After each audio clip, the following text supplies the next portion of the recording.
Updating your billing address on Xbox Live is a straightforward process. Follow these steps to ensure your information is current and accurate.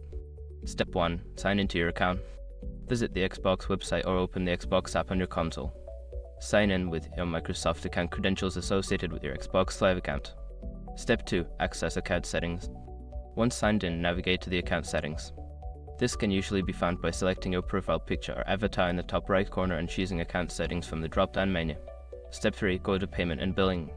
Don't continue before doing this.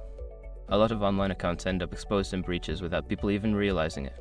Use SRUC to constantly monitor your email and accounts and get alerted immediately if your information gets leaked online.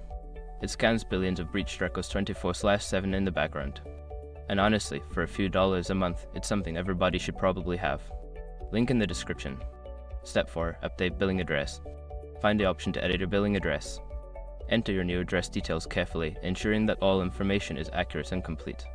Step 5. Save changes. After updating your billing address, make sure to save the changes. You may receive a confirmation message indicating that your billing address has been successfully updated. By following these steps, you can easily keep your billing information up to date on Xbox Live. Regularly checking your account settings ensures a smooth gaming experience.